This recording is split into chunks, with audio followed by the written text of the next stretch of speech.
So, ladies and gentlemen, I hope you had a pleasant lunch break. We're going to begin our afternoon session, which, as I said, is going to have two major events starting us off for the afternoon. The first is a long-awaited event that's finally here, and I would like to welcome to the stage, please, Mr. Assi, Secretary General of the International Federation of Red Cross and Red Crescent Societies, and Paul Bulcich, CEO of Nestlé. I ask you gentlemen to proceed to the microphone over there. Thank you very much.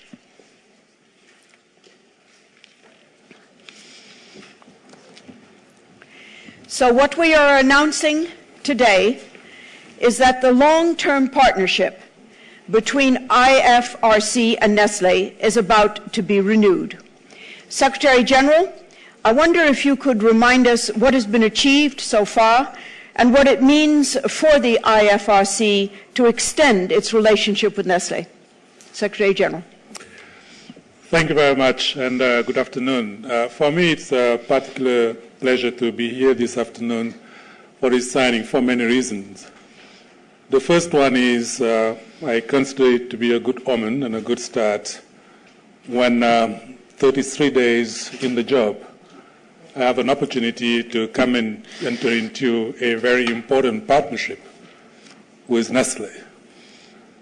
The second reason is the very nature of this partnership, which is centered around water and beyond water, water and sanitation.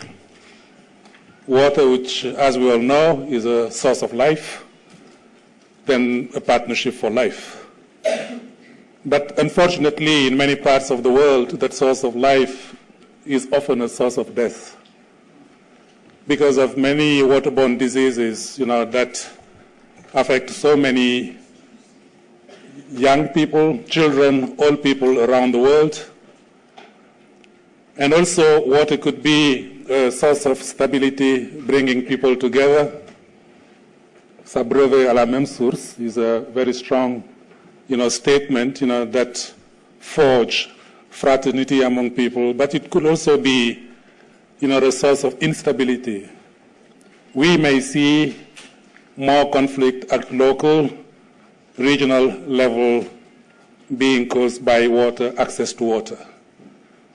But also water, the way we've been seeing it so far in our work and in our development paradigm, which is pretty much so far rural-based, like having wells here and there, community-led sanitation programs, all good. But majority of people now living more and more in urban setting. So the challenges it poses in terms of accessing water, managing sanitation, open up, I think, a whole new avenue for a continued partnership. So it's a pleasure to see what we've started in Côte d'Ivoire and reaching out to over 200,000 people, and more importantly, also introducing it in institutions like schools, where we do not only immediately respond to needs of children, but building attitudes and behaviors that can also be replicated in families and in communities with a good start. So going the next step to expand to Ghana and eventually to many other places in the world, so that the scale of our response, will be matching the magnitudes of the problems we are facing. So it is a partnership that we are really proud of, and we truly look forward, to continuing in that perspective and going to scale to serve more people in need, particularly, those who are the most vulnerable and the hardest to reach. Thank you very much. Thank you very much, Secretary General.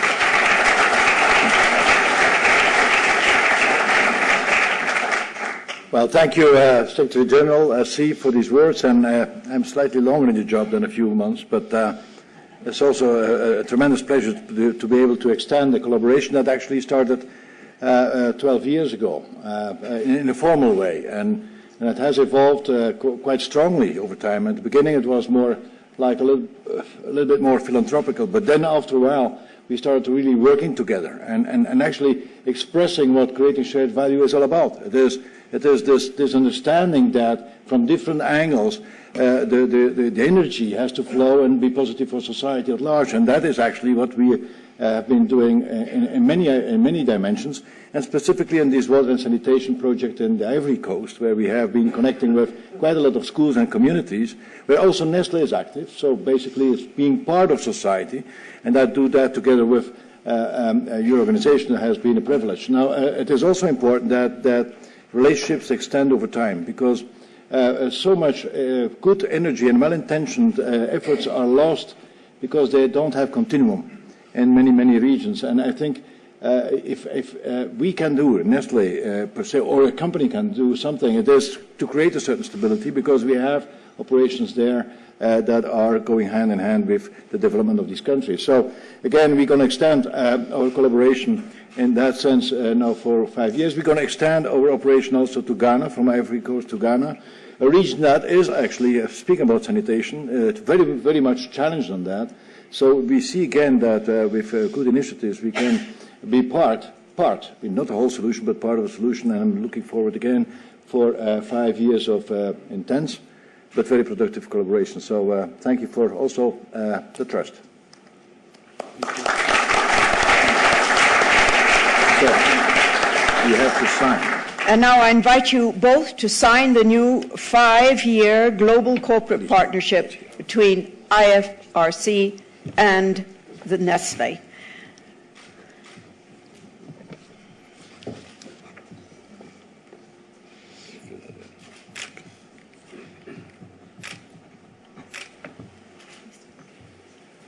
Thank you.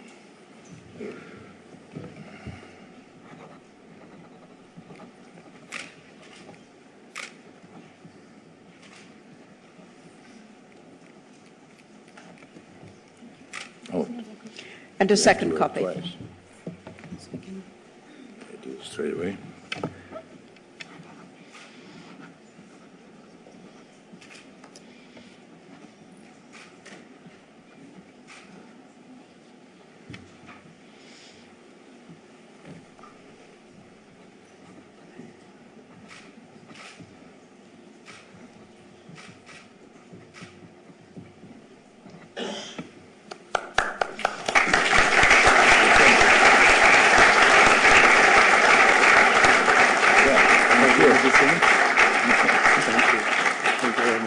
That's good. Start for 5 years more. So. Thank you. Now, Secretary General, can I invite you to join us, please, in the audience? And we will be hearing from you a little bit later on. So, Paul, we are now going to move on to the prize ceremony and find out a little bit more what this prize is all about.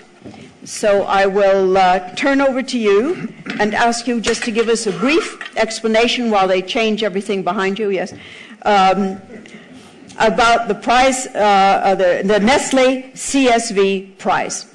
Thank you, Maria. Well, I would say the prize is actually the best proof of our conviction as a company that creating shared value is the right way of going about positive force in society, because it is a prize that we launched first in 2009 when we started our first Creating Shared Value Forum that was in New York, and the objective was to encourage and reward innovative and creative ways of building the economical activity to some extent into society that also create value for society at large, and not only for the company per se or the initiative per se. It was directed to all parts of society, business or civil and social enterprises. And it really reflects the spirit of creating shared value. It addresses, and we asked also to have initiatives that addresses and focuses on nutrition, water, and the rural development. The prize winners receive an investment, some resources to continue on with their ideas, so that they really can have sustainable initiatives going over. And the first prize laureate, that was in 2010, was ID of Cambodia. That was in the Forum of London that we gave him the prize, and it was an innovative approach to extension services.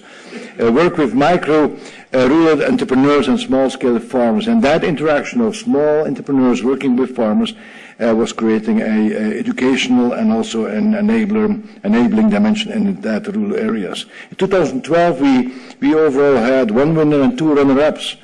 And the winner was the Fundación Paraguaya, in Paraguay, a non-for-profit organization that was establishing self-sufficient agriculture school model in rural areas. And that was a model that was very much scalable, because the bigger scale, actually, the more sustainable it becomes. Then the runner-up was Arc-en-Ciel, out of Lebanon, and a non-for-profit organization there that had a program related to economic and social sustainability, rural development again. And the second runner-up was Excellent Development, a UK-based for non-profit and not-for-profit organization that works with local partners to support rural communities in dry lands to build sand dams. And that was definitely a project that was giving a solution to water issues. We have actually representatives from ID and Fundación Paraguaya and Excellent Development here today.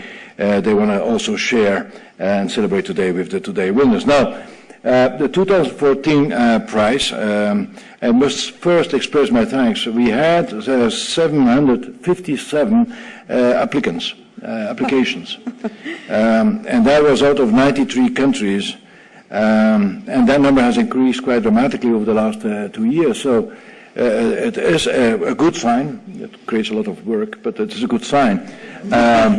But what's nice about it is 93 markets, and actually hard to find a market where Nestlé is not really present in a permanent way with structure. So we see again that reflection.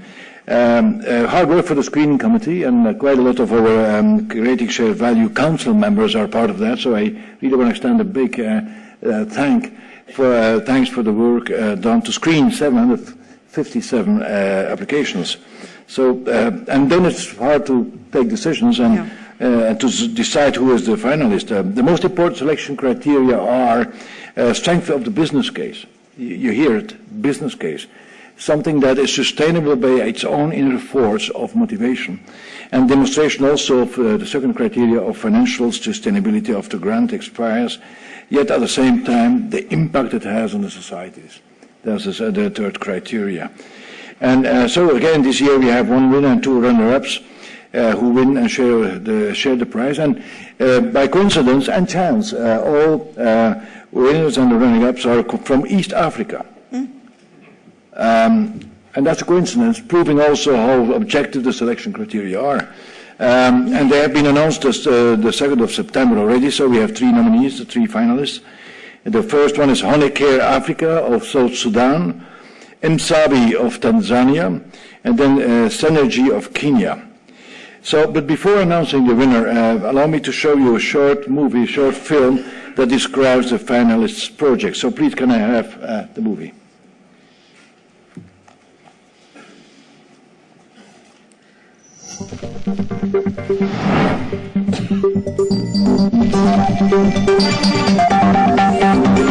Honeycare Africa partners with smallholder farmers that engage in beekeeping.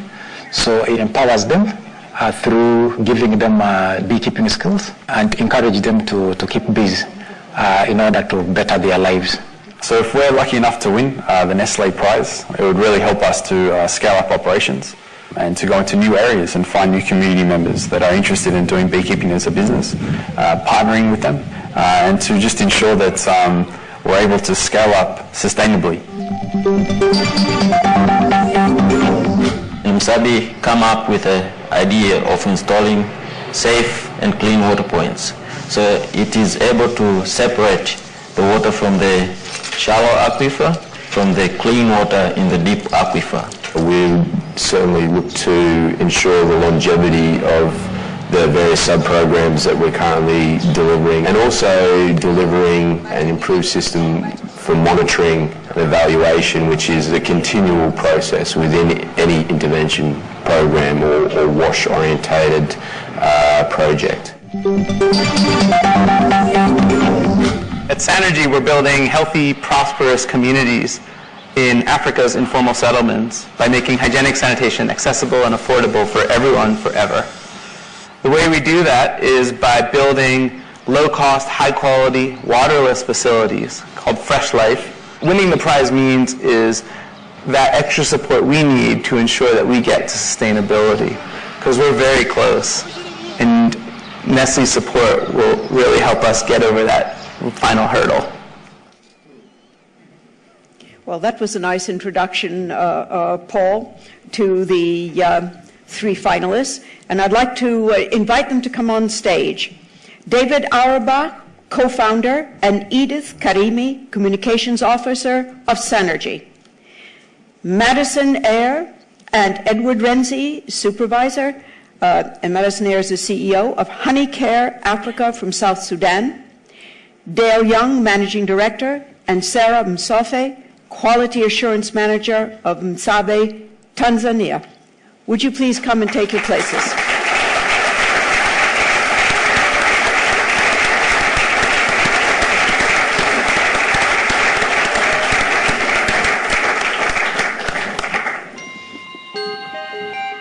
Well, thank you, Maria. Welcome to the three finalists, one winner and two runner-up. Very proud to have you here, and I see also that you have a color code somewhere, and if you blue, watch, orange, and purple. That will have some reason. As we are also in the modern age, we have video conferencing, and actually we are linked up with Nairobi. I hope we can get Nairobi on the screen here. People are supporting a representative of each project from East Africa. I hope we get that. Is that coming in? There's something moving on the screen there. There we are. There we are.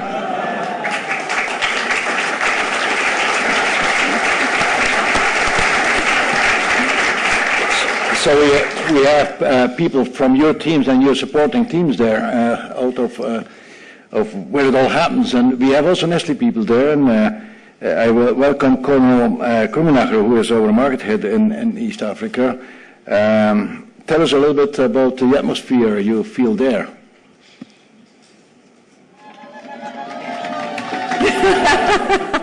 Okay, I hope you can hear us loud and clearly. The atmosphere that we have here is amazing. It's a huge energy that we have here.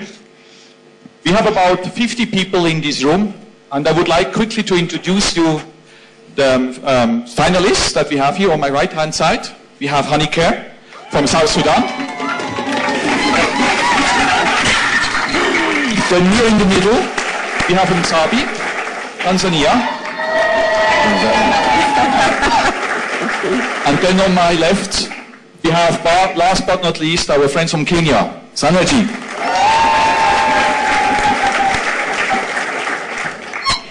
Thank you, Cordell. It sounds I think you can feel the energy, so we are very excited to be here and looking forward to the ceremony. All right. And we're looking forward to it also. Paul, I think it's time to announce the runners-up. If you see the ambiance there in Nairobi, that's why it is in Nestlé world always. One of the nicest jobs is to be market head or something. Yeah, exactly. But now I have the pleasure of announcing and reading the names of the two runner-ups. And the first runner-up is Msabi. That is a project that you've seen through live water points that brings water sanitation again and hygiene in local Tanzanian communities. The award is 150,000 Swiss francs that will help them to create 50 new water points and scale the initial initiative to sustainability. And so, congratulations.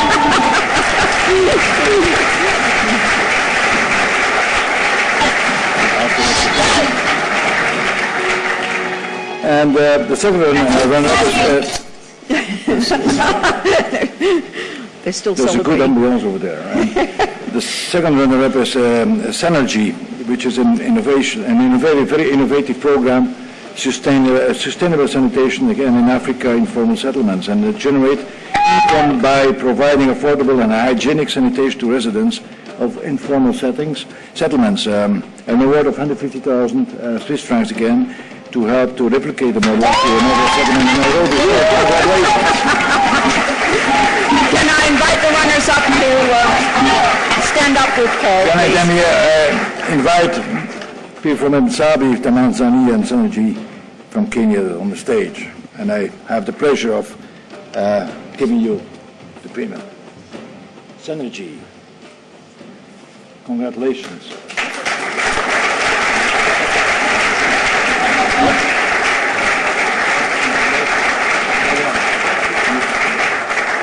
got your support for sustainability.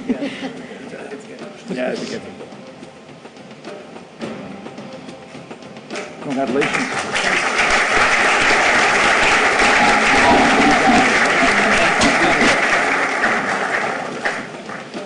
So congratulations, really. Fantastic. So, and as you have mentioned already in your video, that is a little bit of the push that you needed to have then the sustainable dimension, which is important. These are projects that are not like black holes where you only put money in.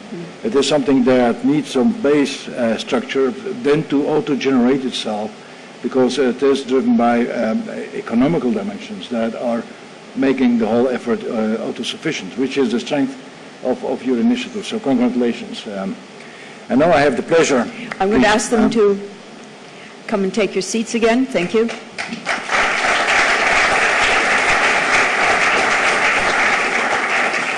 And now I have the pleasure to read the 2014 Creating Shared Value Prize winner, the top winner. It is Honey Care Africa. It's an outstanding project. It's,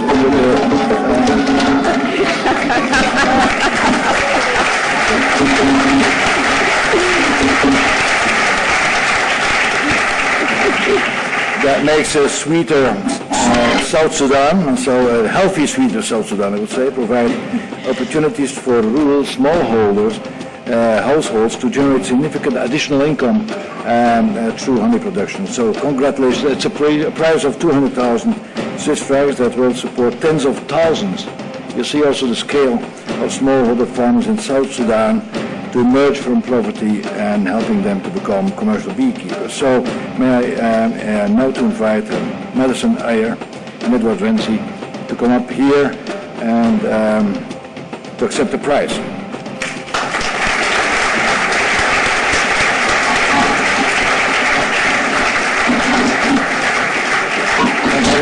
Let's go.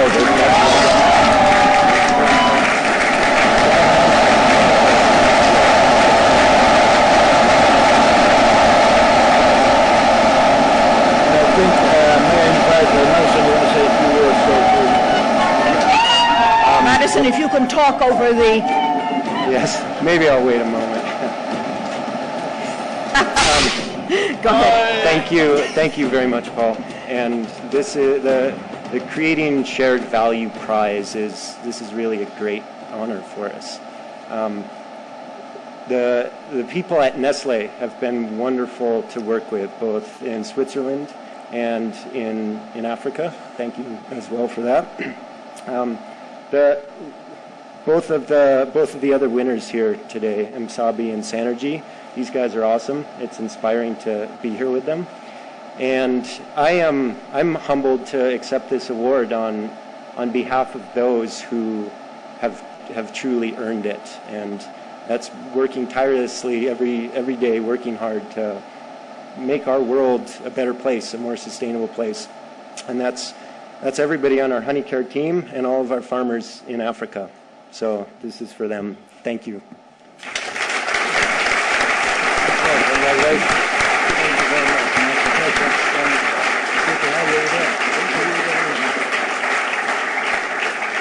So, Cornell, can we just have a little bit of the noise of the sound of what's going on in Nairobi? There you are. So, Cornell. Yes, I think the room speaks for itself. It's a fantastic atmosphere here. It's like after a World Cup victory. Let me quickly get one reaction flag, perhaps from Ryan. He's just standing here. Ryan, fantastic. Congratulations. I'd like to say some words. Thank you so much, Nestlé. We're very excited and very happy that we won this award. And we're also looking forward to getting back to South Sudan, using the money to good use, to getting out there and working with more community members in different parts of South Sudan. But thank you so much.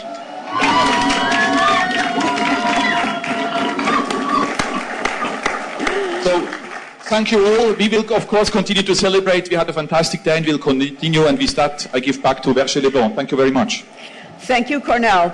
I understand that there have been also some reactions online. I think they're going to be celebrating for quite a while now here.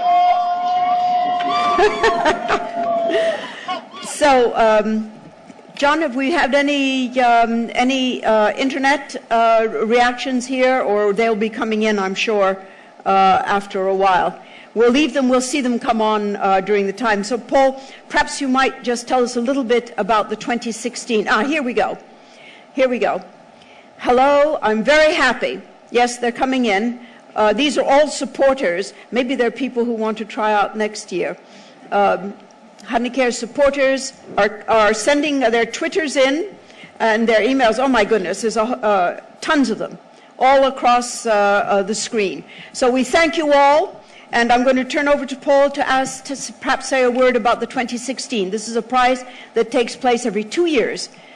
So the 2016 will be the next one.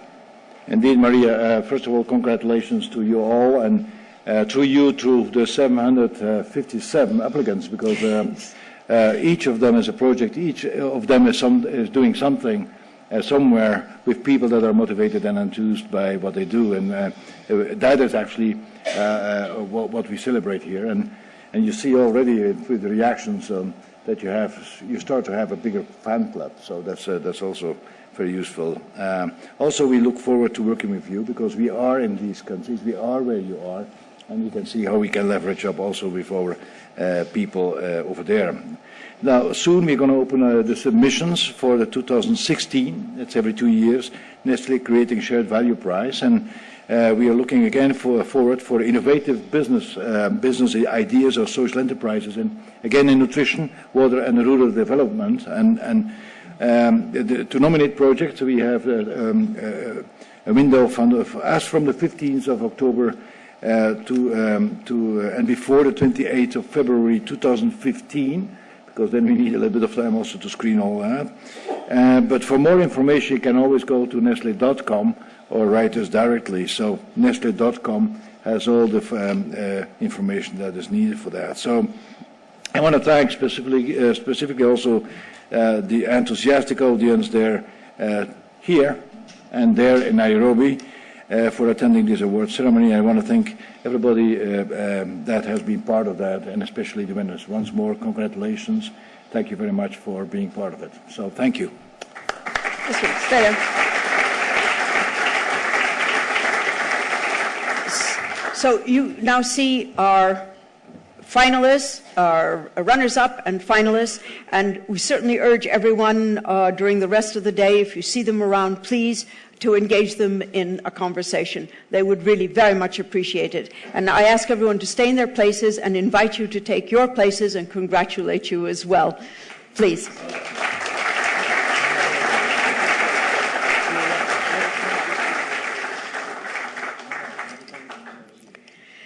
Well, that was quite exciting, and certainly having the room coming in from Nairobi made for a joyous atmosphere. I just want to remind you all a little bit about our afternoon program.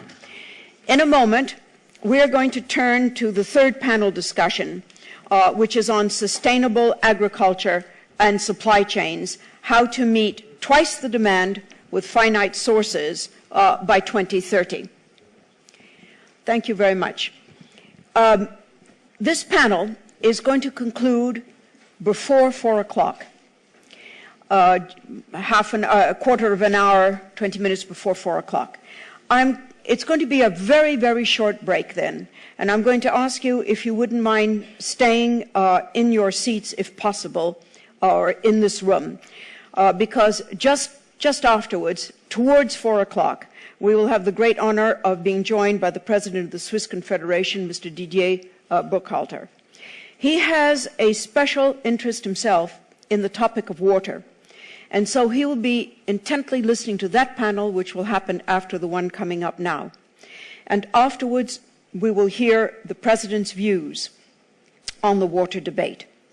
And to finish off the day at 5:30 or so, we will hear from our co-hosts, UNCTAD Secretary General Mukisa Kitui and Nestlé CEO Paul Bulcke to close our meeting. We hope to round up before 6, and afterwards everyone will be invited to the reception, which will take place again in the marquee outside. So right now, we're going to proceed with our next session. It is the third panel. It's called Sustainable Agriculture and Supply Chains, How to Meet Twice the Demand with Finite Resources in 15 years. We keep thinking 2030 is a long time off. It's not so long. It's 15 years from now. So our panelists, I'm going to ask you, please, if you would come to the stage. John Elkington, co-founder and executive chairman of Volans Ventures and co-founder and non-executive director of sustainability. Ruth Onyango, adjunct professor of nutrition at Tufts University, founder and executive director of Rural Outreach Program in Kenya. Puvan Selvanathan, who is the head of sustainable agriculture at the UN Global Compact, and Jose Lopez, executive vice president responsible for operations at Nestlé. Please come and join. So, our discussion today is, as always, I think I'll just start off with a few challenges, general challenges that have come up in the course of discussions together. And here are some of them. We have 9 billion people, more, that we're going to have to feed, and not just sustainably feed, but really feed. Sustainably, just not survival, but sustainably over a long time. So how do we do that without intensifying agriculture to the point where it actually degrades planetary resources? How can we, at the same time, reverse the hollowing out of rural populations, while populations themselves, we hope in their countries, are increasingly moving up an economic scale, which means that they are not necessarily staying in the countryside. Especially young and talented are moving. So how can we assure farming in the next generation as these phenomena take place? Should we be concentrating on educating future farmers with practical skills, or helping, or can we do them both, helping those increase their yields now? And finally, if you think back at the last discussion we had, how do we link the changes in agriculture with the nutrition issues that we talked about at the last session? So I think these are just a few of the issues that have been, I think, brought up by you and many others in looking at this subject. Maybe we could start, Puvan, with you. The Global Compact recently has developed the Food and Agriculture Business Principles. I think you have the acronym FAB for them. The fabulous principles. These are dealing with some of the issues, but also in relation to business. Is there something that you can tell us about them? Why are they important? What are they aiming to do? Well, yes, absolutely. Thank you, Maria. The Food and Agriculture Business Principles, I think, plugged a gap that we saw in terms of how all of the issues that you described were being represented or expressed by different parties in different parts of the whole of the world. Governments were saying the same things as businesses, but using different types of languages. NGOs were also trying to bring certain issues to the table, but somehow in a manner that seemed that they were confrontational. And what the FABs were trying to do was to ensure that at least we had a set of words that together, less than 250 of them, expressed in 6 concise statements what we are all aiming for. So it's this idea of a common lexicon that we were looking for. And that then allows us to do many other things. Mm-hmm. As I was speaking with Hans, who's the head of sustainable agriculture here at Nestlé, simply having this idea of us all being able to speak Esperanto, and maybe that's not the best example, but being able to now have this common language puts us in the same space. And the key areas that covers, I understand that they are, in a way, a set of values for companies, if you wish, wanting to be a part of this responsible, sustainable agriculture. Is that the purpose? Absolutely. And I think maybe that idea of what businesses want, I remember it was an interesting moment when the FABs were first created, and I showed these to a number of colleagues within the UN, and they had said, well, we've been talking about this stuff for the last 20 years. We've always been talking about human rights and development and education and so forth. And I said, well, but the interesting thing is that this is now coming from business. Yeah. This is not an expression of a development agency or a public sector actor. It's 1,000 businesses around the world that have gone together over a 2-year process, and this is the language they're coming out with. And that's a huge shift in the way that we're beginning to think about developmental issues, because businesses are really part of the game now. So let me go back to one of the issues that is the framework around this discussion. We talk often about the hollowing out of the rural economy, but actually there is a dilemma here because of the movement of economies, the growth of economies that we're supporting so strongly. We don't want just survival farmers on, half a cow and a quarter of a plot of land. That's not what we're after. And yet, we decry the hollowing out of the rural countryside at the same time that we're encouraging people to move elsewhere and elsehow. So how are we going to manage the small actor that's left and that the countryside is not depopulated of talent as well? Yeah. So that's a deeply loaded comment. And I think that I'm going to go back to actually what the title of this is, which in fact Paul Bilker had mentioned. This is a very provocative statement that we have here, because what it says is that it implies a number of things, not simply about the changing role of business, but it asks what is the reciprocal role of governments. Implicit in this question is what is the changing role of governments in society? What is the role of businesses as we move towards a new paradigm of global governance? So this issue of rural development, about the quality of life and affordable wages and living standards and so forth, I think we have to be able to be clear about how much can we expect businesses in the current perception and expectation of the role that they play today in society to be able to do. And if they're going to move to a different role, or if we're looking at roles that we expect for businesses to play in years to come or in generations to come, do we conceptualize of a zero-sum game where that necessarily substitutes for a government's role?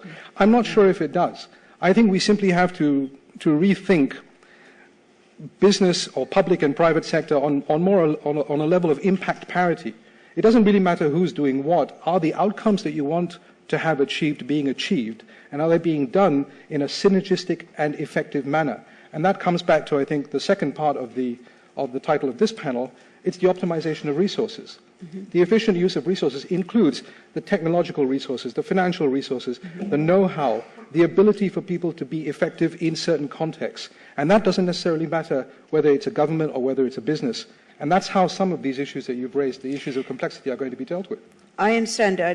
Obviously, there are going to be a multitude of different kinds of policies. Can you give us some ideas about the kinds of incentives that these policies would need to put in place in order to make this happen?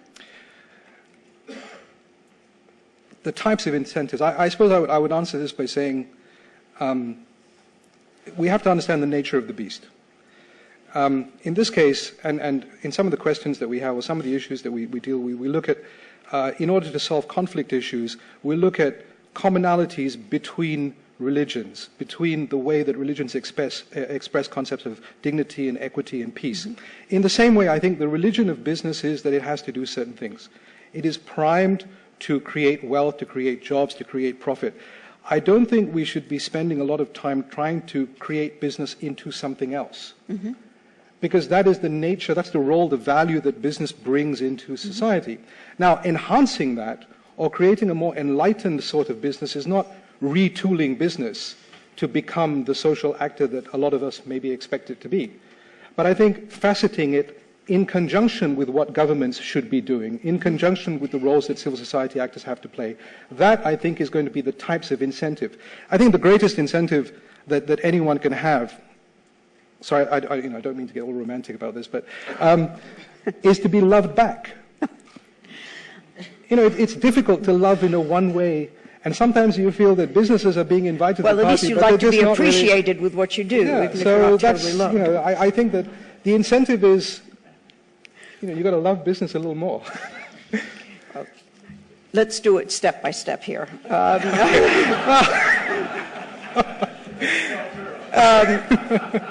Right. I hear Ruth laughing here because we'll come to the ladies afterwards, and the rule. Am I moving something? I shouldn't be moving. Sure. Look, before we go on deeper into this, because I do think it also evokes in a lot of the rural areas you're discussing what we want them to look like, what we want.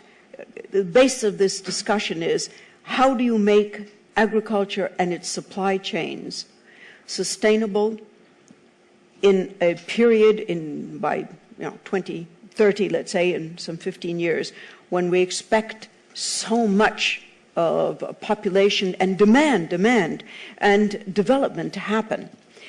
What do we want from our sustainable agriculture? What do we want from our rural areas? How do we want them to look, and how are we going to get there? So let's come back and try to get our hands and our heads more than anything around it. John, perhaps I can turn to you a little bit.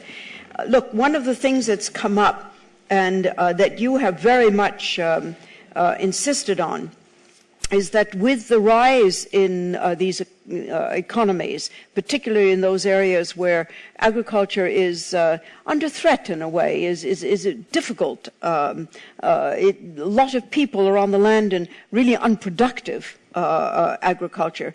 There's also at the same time the spread of the demand for high meat diets. And that's certainly going to cause more intensification of agriculture, more use of all sorts of products in order to make that happen, of resources to make it happen. So if that's the way it looks that we're moving, what are some of the solutions or the approaches that you think we can best pursue? Well, I think, thanks, Maria, for the question. I think one of the first things we have to do is just recognize the scale of what's going on, the demographic convulsions that we face, the shift of populations to cities, which you mentioned, and I don't think we can resist that. We can plan for it, we can manage it, and so on. But at some point, I think we might need to be a little bit more radical. I mean, the biologist E.O. Wilson is now talking about how we might use very substantial tracts of land to return them to wildlife.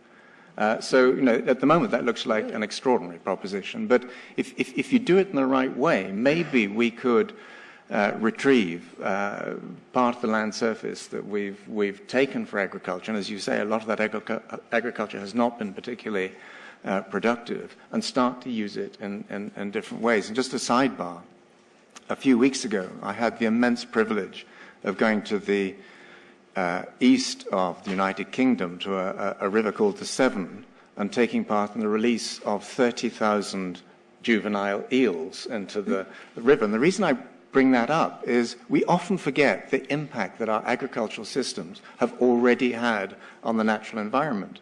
And if I go back sort of 30, 40 years and then roll the clock forward to the present day, the European eel population has collapsed by 99%. 99%. And we don't think about that. Maybe we do if we're World Wildlife Fund or whatever.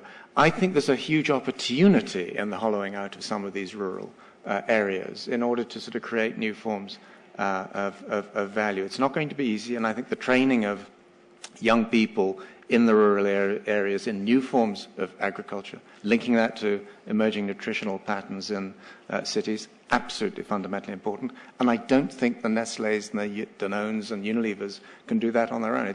Governments have to be involved, and I think the Global Compact principles are very useful framing for some of that, at least. Now, there has been a lot of concern and discussion about productivity, agricultural productivity, particularly as we get less populations on the land. And actually, that's why I asked the question. We don't want to force people to stay on the land. This is not the objective. We want a choice. We want it to be profitable for them to stay on the land and have decent livelihoods on the land. And you have said with all of the emotion that is around some forms of productive agriculture and so on, that there's been a huge debate on things like agricultural and even animal GMOs. How do you feel about that now? Well, firstly, let me just touch on one other issue, which is the high meat-based diets, because yes. I think when you think about the return of some areas of formerly agricultural land to wilder uses. One of the people whose work I find quite interesting, he's not the only one in the field, but is Alan Savory, where he's working on yes. The rangeland approach and getting animals back onto the land in the right way. And if you measure productivity in the right way, some of these sort of new agricultural systems, if you start to factor in carbon capture and carbon retention in formerly agricultural soils, there can be a value proposition over time, which I think could be quite important. But I think that I'd love to see a future forum focus on the sort of the high protein and particularly high meat diets that are spreading around the world. And just one link there. Many of you will know that in the United States, I think it's about 240 pounds of meat eaten per head per year. It's 120 in China. China, because of its population now, consumes more meat than the United States. They also import 60% of the soybeans. Most of those soybeans, or a very high proportion, come from Brazil. Brazil now uses more pesticide than any other country. You've got all of these linkages starting to spread around the world. So there is a trajectory there, which I would love to see Nestlé touch on at some point. Do you have any ideas about how you can interfere, if you wish, in this, I don't know quite what to call it, but it's almost like a wave coming at one. Well, we've had a romantic response. You've had yes, am I right? Exactly. We'll talk about that later, Dr. Furan, the two of us.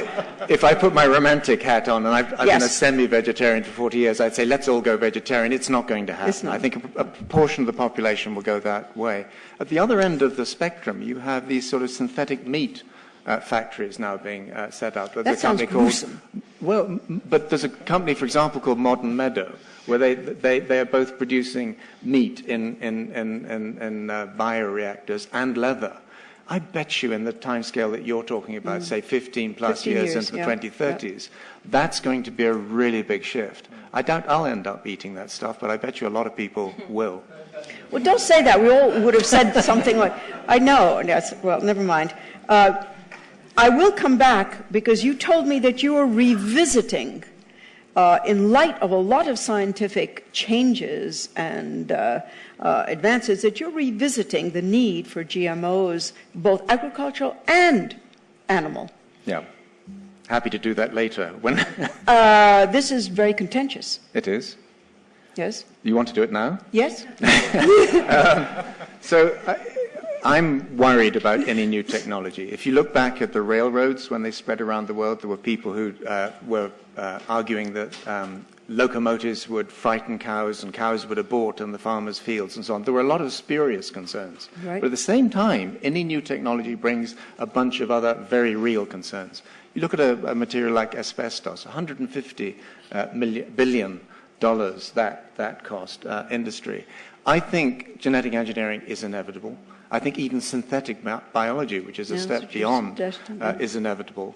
I think what we've often failed to do as social, environmental, and governance movements is to engage these new sort of industries and technologies as they start to develop. So the reason why I'm not rethinking about it, because I worked with the biotechnology industry for about 15 years through the 80s and early 90s, and I respect, many of the people in the biotech industry, are biologically trained, and a lot of them work at the micro level, but they can see the bigger sustainability side of things. So I'm not arguing anytime soon for the genetic engineering of all crops.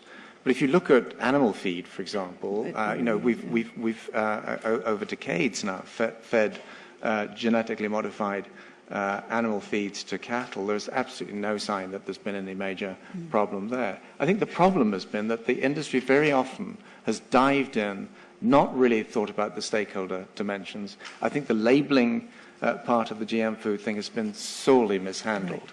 We can come back to a little bit of that later on. The animals piece, I think, is different. I'm not conflating the two. All right. Well, we'll have your synthetic leather to eat. One issue that's come very often into our discussions all over these many years has been food waste. Yeah. And I know that this is something that you're also quite worried about, or at least are on a warpath to see how we can reduce it. Well, I'm excited in a way. I mean, yes, worried, because if you look at food production around the world, very rough numbers, say 4 billion tons of food produced, 1 billion of which, billion plus, goes to waste. It varies very much in different parts of the world. But what we started to see, and in my own country, you've got some of the supermarkets, one in particular, Tesco, starting to provide transparency to the wider world of food waste throughout their system, in production, in processing, in the retail environment, and in the consumer part of the cycle. What's very remarkable is you find that the supermarkets are wasting, on balance, less than 1% of the food. Which so for where me is the waste? And if you look at something like potatoes, something like 35-40% is going to waste in the household. So the question is, where do you focus on food waste? But I think we've got to do it, and it's a particularly big problem, as we all know, in the developing and emerging economies. Yes, there, of course, it's more in the upstream, so to speak, in the origin to. Well, I see. Yeah, yes, yeah. It's more between in the logistic end of it, and in the developed countries, it's more in the consumer end of it, is what you're telling us. Yeah. But at some point, because it's so deep and so broad and so wasteful of all the resources that go into making food, we're going to have to try and get a broader framework to put it in and to understand the different areas of that food waste. I'm going to turn for a moment and then come back to both of you. But first, Ruth, you have been many years of giving us hope that boosting agriculture will eradicate poverty.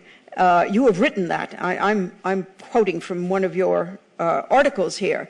But I think we agree that keeping people poor on poor land is not the way that we want to go. So tell me, are you have any examples? Are we getting anywhere in this? Of boosting agriculture, and that will help eradicate poverty? Thank you, Maria. First of all, I'm very happy to be here. And so when I hear John talk about synthetic meat, and most of Africans don't even get enough of the real meat, But you people have already reached the synthetic meat. But anyway, to say that I think we have to consider sub-Saharan Africa as a different ballgame altogether. We are far behind in terms of productivity. Mm-hmm. We still have a lot of land. Only 34% of cultivatable land in sub-Saharan Africa is actually under cultivation. So there's still a lot of land. Only 4% of what can be irrigated is actually irrigated. Mm-hmm. We still have a continent which relies mostly on women farming. Mm-hmm. Women farming, so we still have to bring in the men also to farm. And we have to support the women also to farm. And we need young people with the new technology, because now it's a different era, to attract them to the land to see. I was very moved by the young people who, one, that they are into social enterprise. So when you go to the rural areas, imagine the kinds of toilets and sanitation we are still dealing with. So it's not just a question of food, it's a question of transforming the rural communities, and by so doing, the opportunities for me are still in agriculture. We still don't use improved seed. We don't use enough fertilizer. We don't irrigate properly, and we don't link to markets. So there are still many, many opportunities. And one of the attractions of this award, I don't know whether all of you noticed the way I did, the way they are paired up. So you have young people coming from the West saying, you know what, there are opportunities in Africa, and as you do so, improve the toilets and the water people drink as well.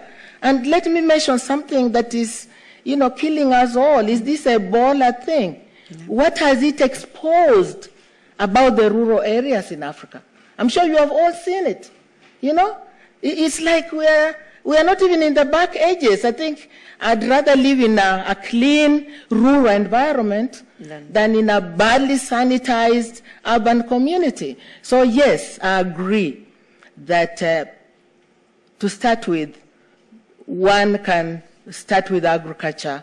That's where the best opportunity is.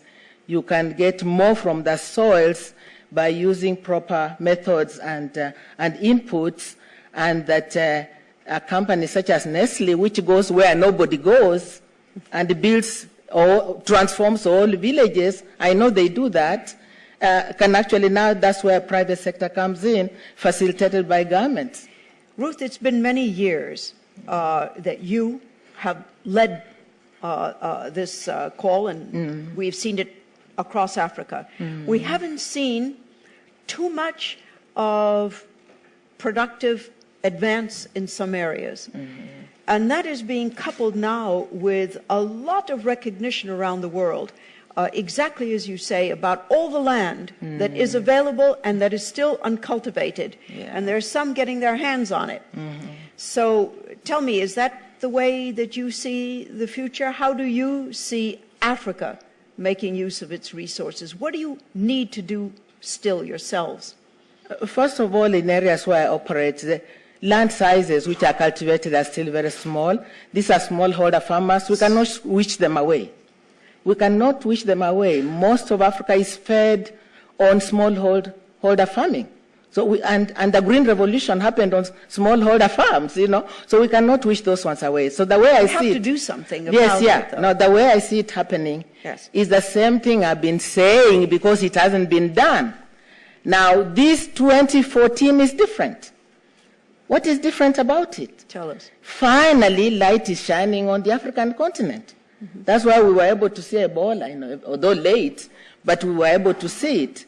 The light, the donor community, development partners are now focusing on Africa. I've been saying that we need to support smallholder farmers. So now I'm beginning to see credits, seed, soil fertility, people addressing that. I've been saying we need to support the women. In Africa, it's us who feed the men. We feed the children. We feed everybody, But the way I do my gender, I reward the men who support the women.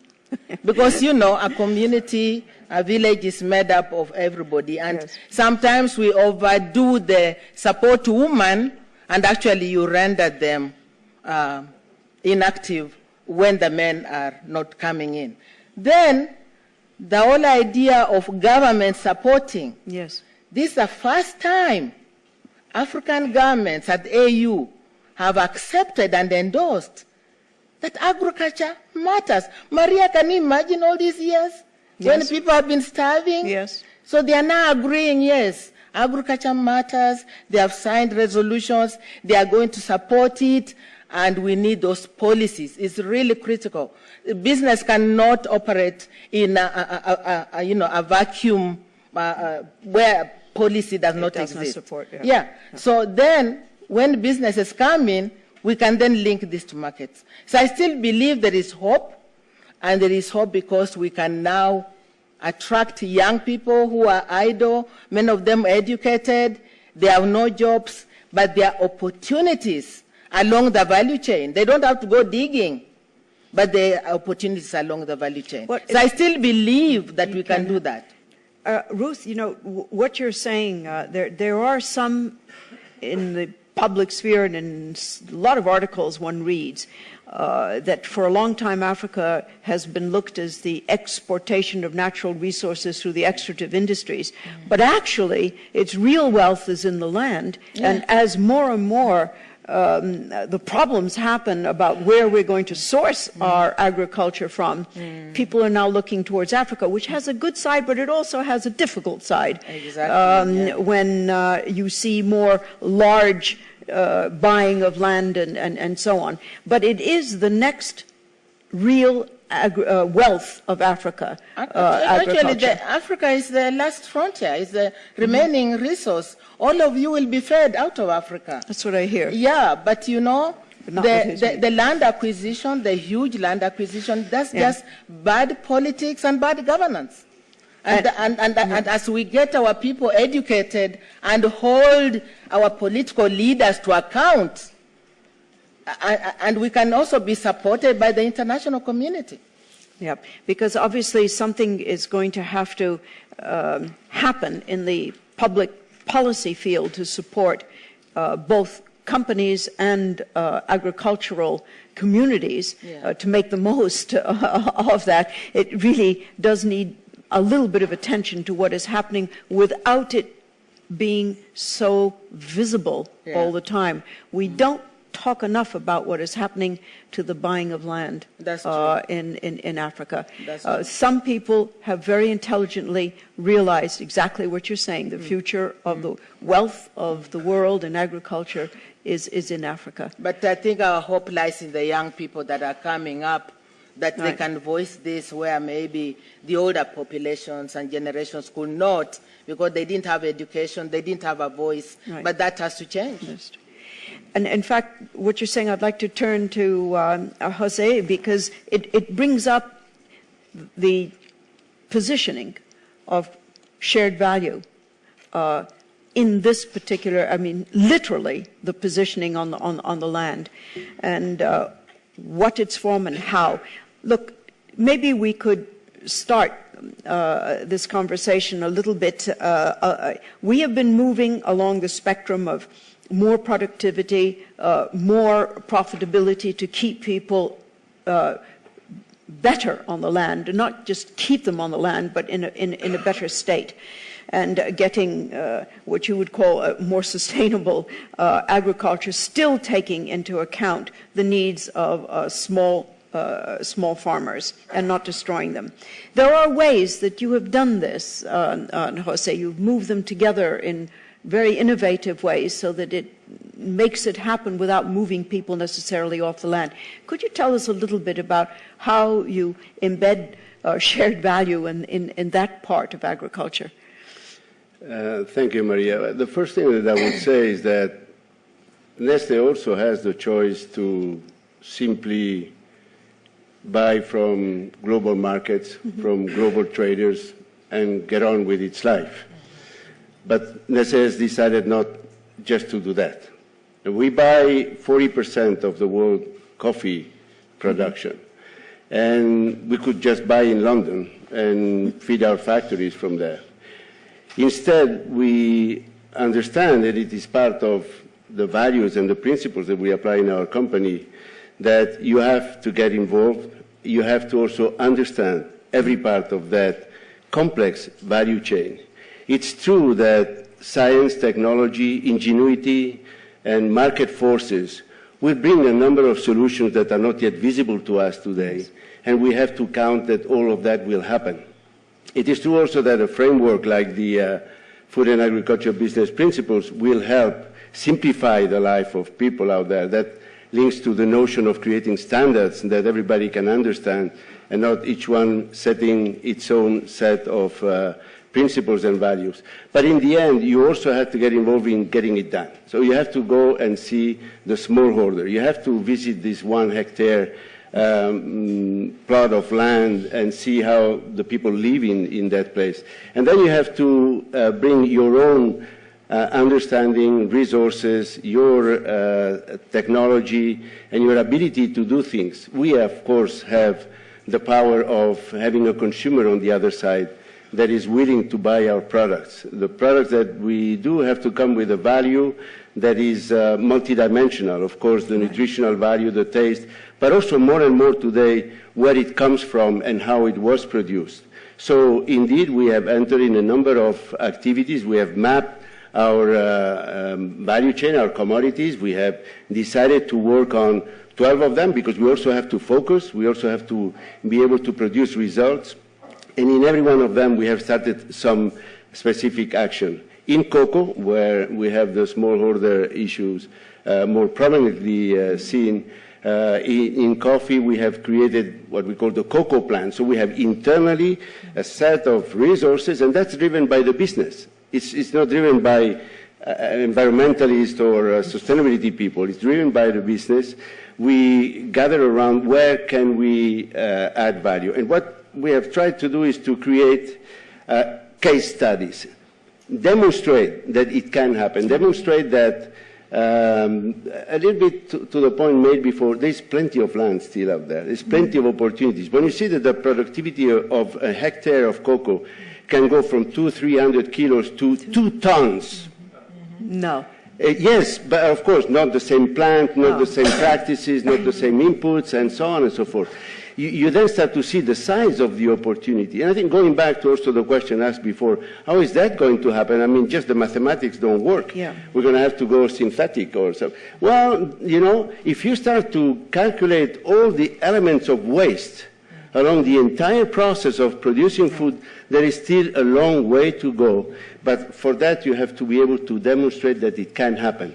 One thing that is important in the work that we do in the rural areas is that we buy direct from the system. In other words, we encourage cooperatives, we encourage farmers to work together. Tell us about that. Tell us a little bit how you see cooperative in a way as one of the approaches for keeping, not destroying, put it this way, not destroying small farm holdings. How does that? Yeah, to us and from observations also on the ground, what you see is that cooperative has a dimension of economies of scale. It gives them bargaining power, and they are able to bring more goods onto the market as one. It also allows to connect the different communities and create also an engine for education and dissemination of best practices and so on. So what we have seen, and cooperatives is a good link to the trader. We work with traders as well. As we buy our But cocoa it gives them an and so on. access to markets that you were talking about. Exactly. Right? So that is the point. Yeah. Because a farmer on his own, you know, you have the case in Ivory Coast of people called les pisteurs. These are people that go with a bicycle. They buy a crop of one plot of land and pay cash to the man, unfortunately. And they walk away with a low-price cocoa that they put into the market. That, of course, is what destroys the whole network and tissue, social tissue, in those areas. So I want to insist on the fact that we have the obligation to show that it can happen, that we have the knowledge, the technology, and the will to make it happen. And yes, we have to speak about how do we scale this up. Who else has to come together? What is the role of governments? What is the role of institutions? And let's convert this discussion not into how it can be done, but how do we scale up what already works today, and how we scale down the waste that we have in the value chain. So get rid of some of those impediments. Tell me in this a little bit, because you have brought it up, and that is CSV in the value chain, which you just mentioned. How do you see that developing? Well, we speak about the value chain today as kind of a new environment. Your supply chain, your value chain, whatever you want to call it.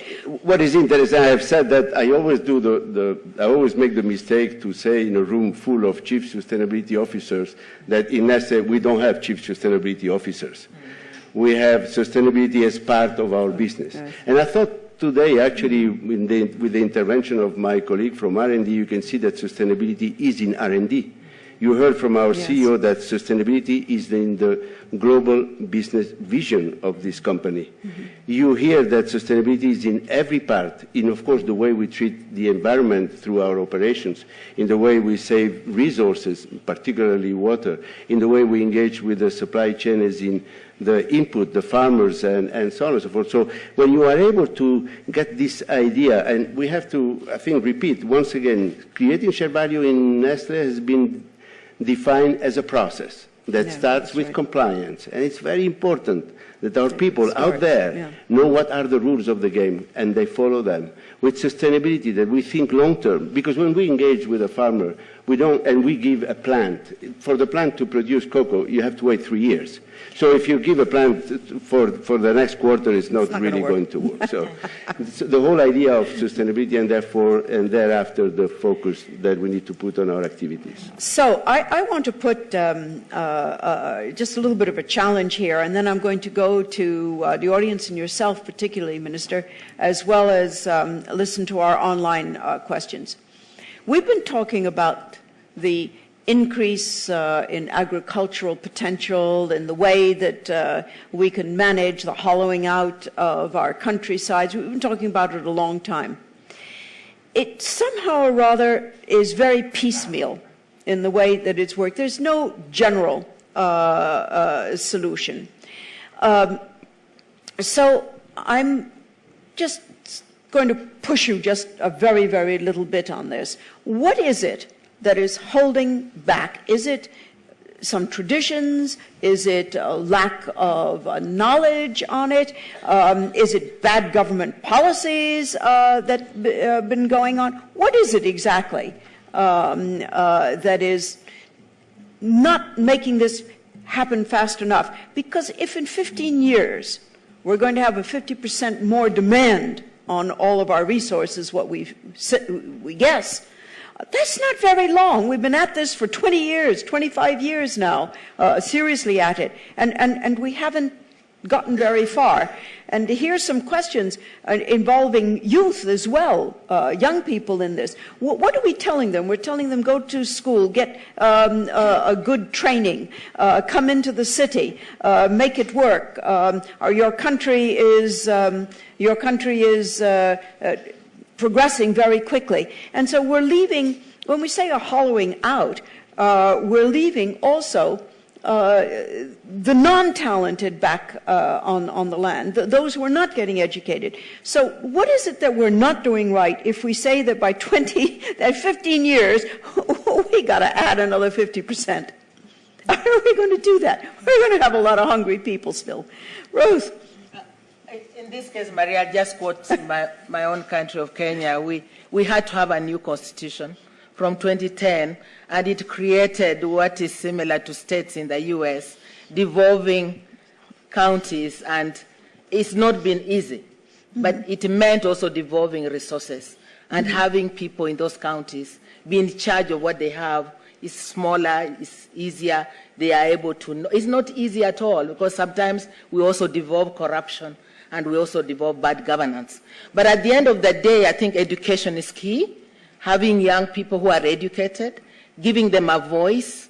When you have smallholder farmers as a cooperative, they have a voice, they are not targeted as individuals. And in order to connect to markets, whether locally or internationally, I just feel that we need investments. We need people from outside, from the West, who have done it before, so that it's a partnership. It's not a master-servant relationship anymore. So it's a partnership. And so it's so critical that people are aware of what is going on. And Kenya right now, if you came and arrived in Nairobi, you would think we are on fire and that we are fighting, we are having elections. Because all of a sudden the press is free, we are able to speak up. I've seen just that in the last 5 years.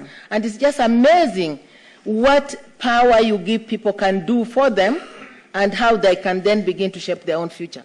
I'm going to read a few of these, if you can, I'll read this one, and then if you can go back on some of them. This is a Twitter note from Vorlali Senyo, or Worlali Senyo. Is Nestlé CSV helping to promote smallholders' joint value chains when they aren't well structured? good question. That one I think is for you, Jose. Jean-Benoit Charin, also on Twitter. Lots of Twitter accounts are coming in. What about integrating water footprint into food pricing? This is something to enhance sustainability. That we'll get onto in the water, because actually Nestlé, I think it's one of the few companies I've ever heard of that prices its water itself, not what's outside. Johannes Bach from St. Gallen. Puvan, that's for you. How do you imagine public-private partnerships and collaboration? Write some of these down, because I'm going to forget them too. In collaboration and governance to create impact. Now, he has a lovely thing. Only love doesn't create money. Not so sure. Any examples? Here's another one. Live link question, and again from St. Gallen. What would a system look like where governments actually encourage efforts like Nestlé's without, and this is important, without disrupting markets or competition? Please retain some of these, because I'm going to ask His Excellency. We have with us today His Excellency Ahsan Iqbal, who's a member of the National Assembly of Pakistan and also Federal Minister for Planning and Development. Your Excellency, I think the question I would put to you in Pakistan is very concrete. How can private companies help you implement the sustainable development planning that you have tried to put in, particularly in rural areas? How would you encourage companies? And could we have a microphone, please, up front? Un microphone, s'il vous plaît, ici. Est-ce qu'il y en a? Merci. Ah ben voilà, ici. Merci. Thank you very much. Minister. Thank you very much. I think you have raised a very important point, and just as a panelist was also mentioning, that the real challenge in rural areas is the productivity gap. Even in Pakistan, you can find that the yields which the progressive farmers are getting are at least 3 times what the average is of traditional farmers in different sectors. So there is a knowledge and know-how gap which exists in agriculture economy. Leading companies which have their supply chains with penetration into rural economy can make a big difference by helping them overcome the knowledge and know-how gap. And I would like to give example of the dairy sector in Pakistan when Nestlé came in and it began to organize the dairy sector. And as a result of the interventions they have made with the farmers by giving them the knowledge and know-how, how to feed their animals better, how to take care of their animals better, the average yield of one cow has risen from 3 liters a day to 10 to 12 liters a day. Now that means that their incomes have gone up, and that means that they have more resources to finance the education of their children. The other important element, I think, which private sector can do, that there are many missing links in rural economy for markets. Yes. There is the middleman, middle agent, who, I have to be gender sensitive, middle agent, who makes the real profit. And there are gaps in the markets. I think through these private sector companies, again, if we can help plug, we can create those local markets which are closer to the farmers, so they can trade their produce, with some competition. That will enable them to have more resources. I would say that, in a way, we are at a crossroad with the population challenge we have. Back in, 20th century, mid-20th century, it was said that the population is going to eat the globe. But then there was a green revolution. I would say now we need green revolution 2.0, the next generation of green revolution, which will use the new technologies and will give us transformational growth in yields and in the outputs to take care of the population in our parts of the world. Finally, I think one very important area where private sector can come in is energy, because most of the rural economies are deficient in energy. So we need local, environment-friendly, sustainable solutions for energy, because as energy comes, that gives power to the local economy. And now we are trying in a big way to give energy to remote areas which are off-grid through solar energy, so that people have access to electricity, which means that they can run their appliances, they have connectivity with outside world, they have electricity in schools, children can have computers. So there are a number of initiatives which I think the private sector can take. In Pakistan, we have now a very major initiative for clean water, because waterborne diseases are a major source of healthcare disaster we face many times. And Nestlé again is partnering with the Clean Water Initiative, and that I think will make big difference in the lives of millions of people. So I would say that in the end, referring to the opening session where it was said that we need to create shared value, the approach we have adopted is that to create shared value, you need to create shared networks. Societies cannot face the challenges on standalone basis, neither government, nor private sector, nor civil society. So our approach is that in different sectors, we are trying to create these collaborative networks of private sector, which brings in the investments, government, which brings in the right regulatory framework or the laws, and academia and research to bring in the ideas. So it is through, I think, fusion of the three that we can find solutions to many of the problems. Thank you very much, Minister. We had a question here. You might want to leave the microphone there just in case for the moment. I'll come to everyone now, but we had a question there which was, I thought, rather interesting. Keep that one on for Jose afterwards. The question that I saw before was based on the how do you say it, the obvious, which is that practically everywhere in the world, not in Australia, and I think less in Canada, but practically everywhere in the world, agriculture is a heavily subsidized sector, very heavily subsidized. And the question that came was, how do we approach agricultural subsidies to ensure more equitable agriculture? I'm not quite sure what equitable means here, but is it inevitable in your minds that agriculture is going to, as we progress, going to suffer from the continual subsidy, which eventually distorts it? Is this okay with businesses that it would continue this way, who are not directly themselves producers, but of course are linked to producers? That was one of them. And there it was, it just came back. And the second one is that one that I asked you already. What would a system look like where governments encourage efforts like Nestlé's without disrupting markets or competition?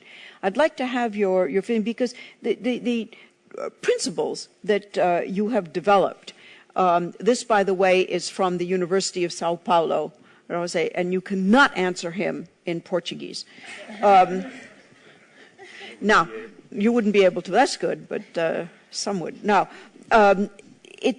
those principles are fine, but underneath it, we all understand that the markets are already fairly distorted by all of the different cross-subsidies that we have, and we've never sorted that out.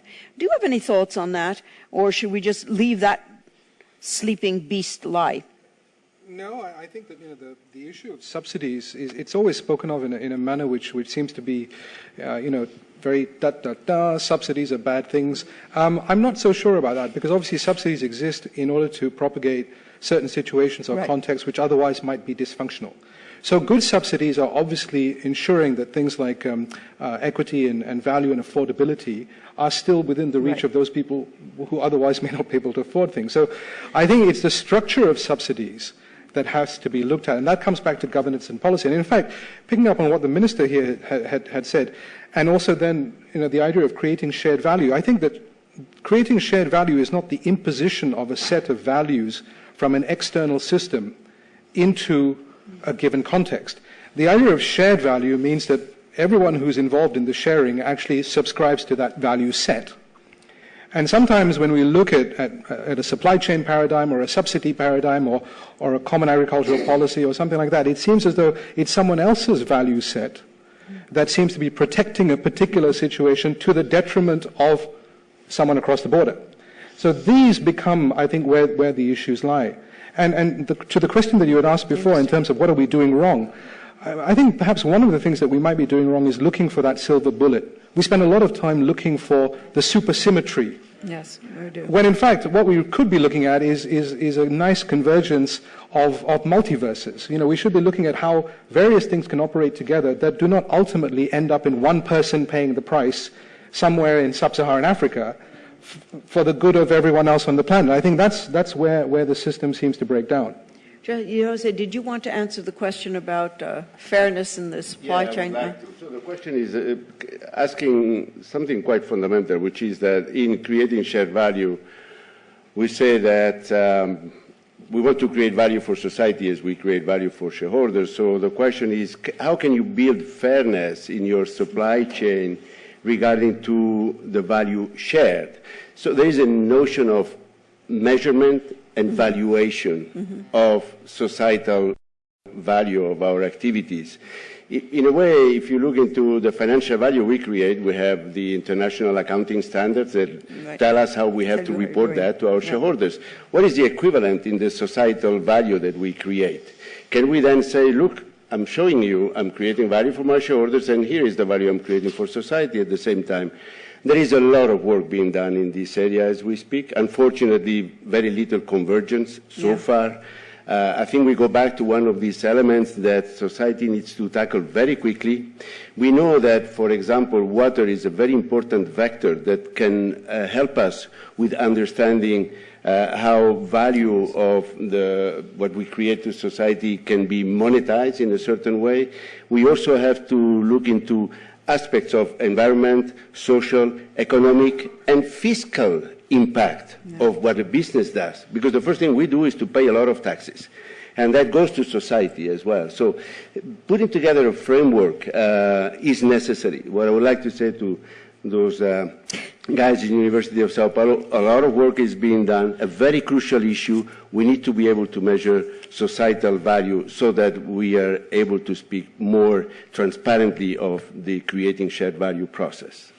Now I'm going to ask, I think sitting in our audience is also Jean-Marc Duvoisin, the CEO of Nespresso. And there you are. And I want to ask you about sustainable sourcing. You mentioned a little bit about the quantity of the percent of being 40%? For the total coffee crop, but he's only buying the top quality one. Which All right, is let's talk about the top. So if he buys only the top quality, it must be something like 80% that you buy. No, actually. Something like that? Yes. Please. So thanks a lot.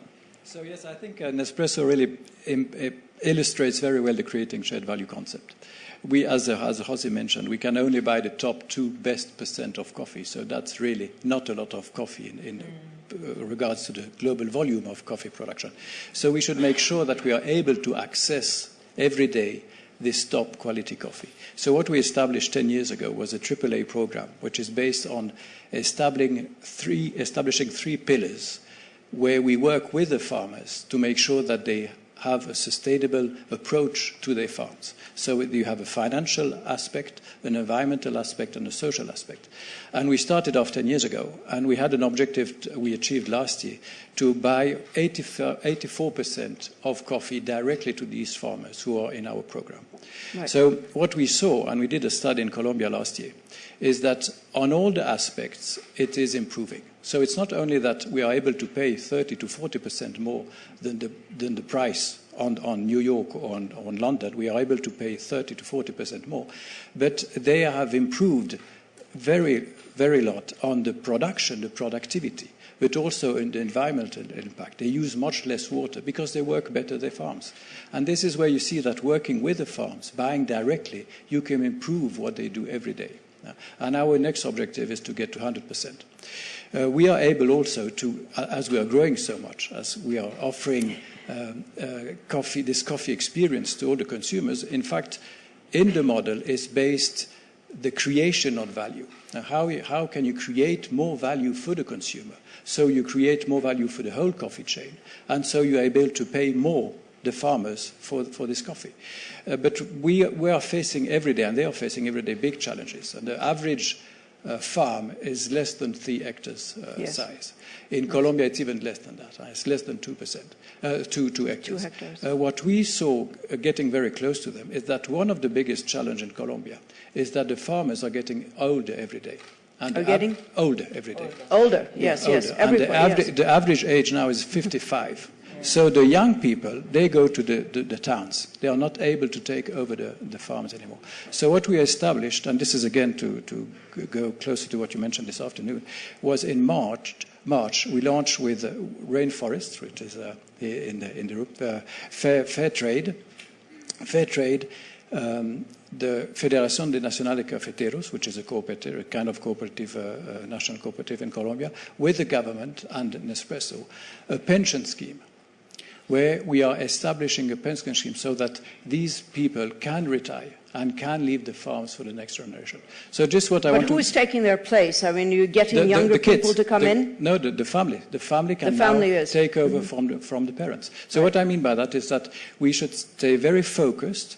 Obviously, everything is based on creating value in your chain, and also getting very concrete and getting close to what the people need in these farms. Thank you very much. Thank you. There was a question from Oxfam just a while ago, and I think you actually answered it, wondering how in your value chain you actually create the value. You have just, in your supply chain, you've just answered it. But I had a question here, and I'm going to put it to the audience, and I'm also going to tell you some very nice news, and that is that you're going to get a half-hour coffee break, because apparently the president is slightly delayed. So I'm going to stop this so you can have a half-hour coffee break on time, and let you know. Yes, so we should be okay to have it. But a question just came across here, and I'm not going to ask them the answer because it's dealing with the session before. What I'm going to do is ask a show of hands. It comes from Lina Mahia, who is the UN Standing Committee on Nutrition. And it says, would a company like Nestlé or any other company, would you welcome legally binding treaty on health diets? A legally binding treaty. This is from the UN Standing Committee on Nutrition, which is rather surprising to me. And I ask you that question. It came up here. Would you welcome a legally binding treaty on healthy diets? That means that none of you can have ice cream tomorrow morning. Would you? What is the message we're going to get back to the UN? Sorry, you don't get to vote. Tell me. MPs would know it depends. It depends. That's the answer. Depends on what you think is a healthy diet. Yeah. You have to know that that's an NGO outfit. That's not... The Standing Committee has nothing to do with the UN. We don't have to answer. No, I know. Thank you for the support to the NGO. And we don't have to really answer it. But it is interesting that anyone would put such a question, and I'm glad, Minister, you say it depends. It depends on lots of things. But the question has come on, and it is interesting that people still feel that that's probably the way to go. Now, could you bring back the other question? Please put up your hands, anyone who would like to ask this panel a question before we close, because I'll take a few questions, and then they'll summarize, and then we get our half-hour break.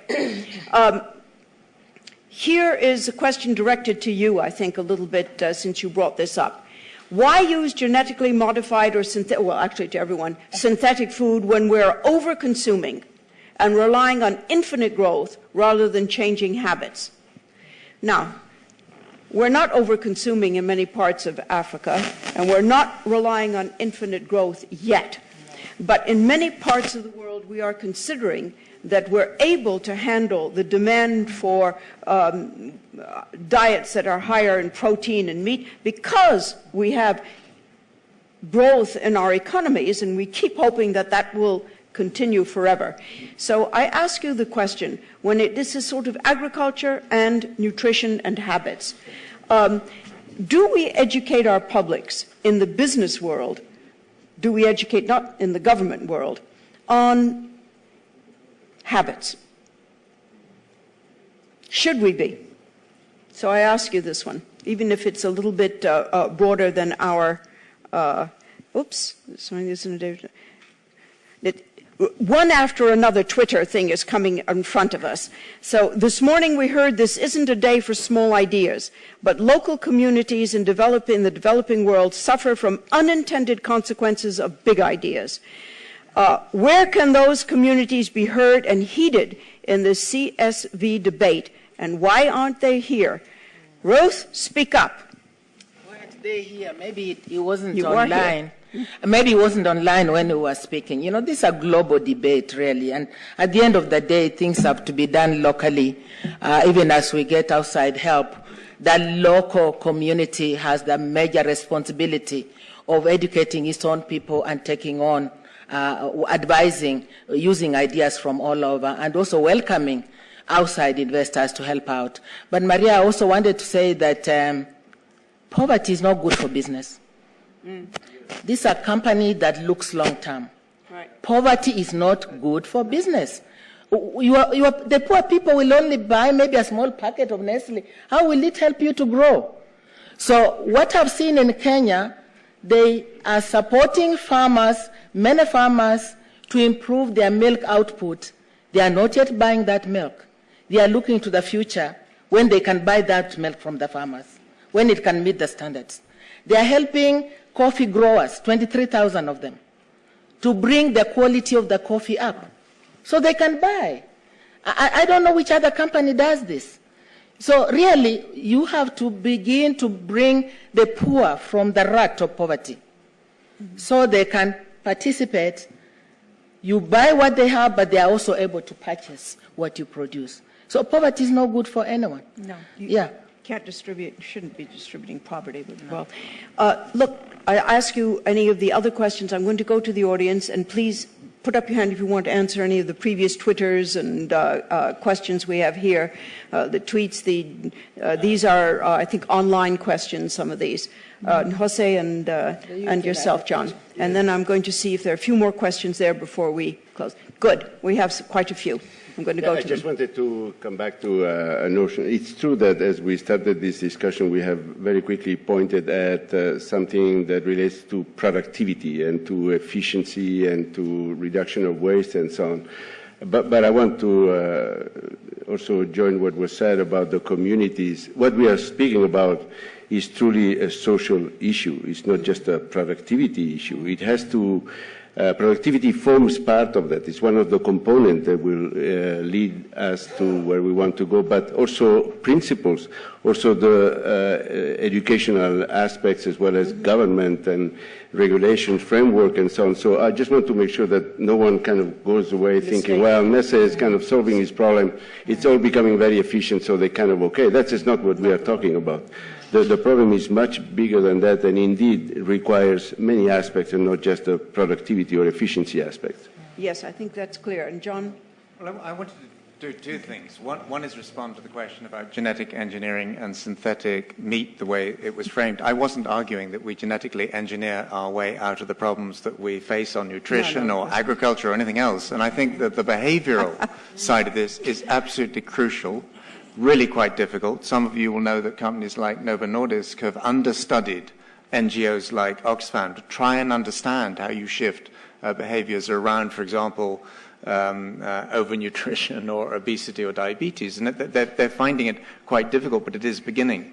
The other thing I just wanted to touch on very briefly was your question earlier on, Maria, about why have we made so little progress over the last 15 years? And I wanted to link it to something Jose said, which is, I think one of the crucial reasons we've made in certain areas much less progress than we would have liked is because globalization has prioritized and built itself around certain forms of commodity markets. And what Jose said is that, you know, if you could just buy your coffee in London or whatever and leave it there, but what we're seeing some of the more intelligent companies and some of the more intelligent sectors doing is really starting to work back through their supply chains. And I just wanted to honor the work that Peter Brabeck has done as an individual and Nestlé as well around the water issue. We talked about people buying up land in Africa. Why are they doing it? Water very often. And I think this isn't simply a transparency issue where we've got to find this bad company or that bad company. We've got to increasingly understand system dynamics and then work on them as a sort of a collective initiative. And I think the next 15 years could be immensely exciting if we get our act together. If we can, within 15 years, put on this same issue. Exactly. So I couldn't agree more. And to just take that one step further, what's happened consequently in the last, I think, 10 or 15 years is we find people talking about the solution to food security or the solution to this kind of global sustainability and placing it on the shoulders of only a few actors, typically these global multinationals. But if you ask anybody, I think, who's in the food business and they look at the next 15, 20 years, it's about 1 billion farmers. It's not about 10 multinationals. No, so we need to actually move that discussion, which has happened from the commodities, onto the shoulders of a few companies, and we have to now understand who is the pisteur who's riding that bicycle. We have to understand all of the domestic in-country actors who are making the connection between the small farmer and the ultimate off-taker and the government who's involved in this, because in many people's minds there are only three people. There's the government, the MNC, and the small farmer. But there's 90% of other people in that value chain who at the moment we are not even recognizing. No, very good. I'm going to go to questions from the floor, and first of all, call on just because of what you just said, and Ruth, you also, AJ Vashi, who was recently the president of the International Federation of Agricultural Producers, and AJ from the farmers. Where are you? Are you sitting here? Are you? There you are. From the farmers' perspective, we've been talking about all the other players, but you can see it from the farmer's perspective. You want to say a few words on that one? Yeah, just a few quick comments. The comments that were made about, productivity leading to poverty alleviation. Most likely it doesn't normally happen because most of the agriculture markets are dysfunctional. And when you have more productivity and more production, it actually leads to the collapse of prices in many, many developing countries. But I think what we didn't quite touch on was public policy intervention. And I think it's very, very crucial. I mean, it's more broader than we think. It's linked to subsidies. It's linked to a lot of other issues. But I think public policy can be used as a catalyst if we can allow that to help small farmers, get into newer technology, new production methods. In other words, somebody to underwrite the risk for them to do so. And the other most important one was the cost of food. I think in many, many countries, a benchmark of a good government is stable and cheap food prices. I think it's wrong. I think we have to understand and appreciate that whilst in agriculture, when you're looking at sustainability from a producer's viewpoint, not only does it come with an added responsibility, but it also comes with an added adjustment cost. And somebody has to pay for that adjustment cost. And that's going to probably, in the short term, translate into higher food costs. Well, AG, that governments have fallen on that one. I know. And I think this is where governments need, and even public companies and multinationals need to help out and say that it's not going to happen where societal issues are going to happen without an adjustment cost. I mean, it's going to translate into other one. The other thing I wanted to mention was just some of the discussions we had in the morning about fruit and vegetables not turning up in certain urban areas. And again, it's a function of the agriculture markets. I don't think it's a problem of availability or affordability. It's just how these markets are not working properly. And the last point is, if you want to keep farmers on the land, it's a very basic, it's a no-brainer. Farming has to be profitable for them to remain there. There's nothing to it at all. No, Thank you. Thank you. Well, I'll take a whole series of questions, and I ask you to take a note on the ones that you would like to answer, that you would like to apply. So when we make the last round, you can look at them. So we'll go right across the room, right over here. Thank you. I'm Marcos Vaina with ITC International Trade Center. So my question touches on the point of the role of intermediary partners across the value chain. I mean, we talk a lot about the big vision here, but actually, you need people and resources to implement. So I'm very curious to hear from the panel your role on also who's going to share, the burden of the increased costs and adjustment costs, as recently mentioned. How do you see that burden being shared, and the role specifically of the intermediary partners? Claude here in the center, and then I'll come around all the way. Margaret, Mark, yes, right here, ici, monsieur là-bas. Et puis peut-être donner un deuxième micro à monsieur là-bas, et puis on va faire le tour. Voilà. Yes. We heard the story of the Colombian coffee growers. Actually, something similar happens in China, where most of the rural young population has moved to the cities. How to ensure youth and dynamism in sustainable agriculture? We have from DEFCOM in Nigeria, how can we have sustainable agriculture without involving youth? And how can we engage them? If it's profitable, we can engage them probably. Who has the microphone now? Monsieur? I'm sorry. You have the microphone in your hand. On donne un autre ici à monsieur au milieu. Yeah, my name is Frank Meckelson from Oxfam, and I really like the concept of creating shared value. But there is already a system in place at national level of creating shared value. It's called paying taxes. And we have a lot of problems in the world, and it's not easy to solve with tax avoidance. And a lot of countries, developing countries, they lose a lot of money because of tax avoidance. So it's something I just wanted to address. Jose Lopez mentioned paying tax. They pay a lot of tax. We don't know exactly how much because a lot of companies are not so transparent about how much tax they pay in each country. But I think if people pay tax, companies pay tax at the right place, it can also be part of the solution. The sad truth about this is that in the countries where the taxes are most needed and would be the most useful are often the places where the money is distributed in, shall we say, a not very correct way. So that's unfortunate. Yes, right here in the center. Je me félicite de la tenue de ce forum que je trouve très enrichissant. Ma préoccupation porte sur deux éléments qui ont été soulevés au cours des discussions. Il a été question d'agriculteurs et d'agriculture. Alors, de quelle agriculture il s'agit? De quelle agriculture il s'agit? Oui. Parce qu'il y a l'agriculture d'exportation et il y a l'agriculture qui permet à la population de s'alimenter. Oui. Alors, la création de valeurs partagées concerne quel aspect de l'agriculture? Et je crois que Nestlé, en Côte d'Ivoire, doit avoir une idée.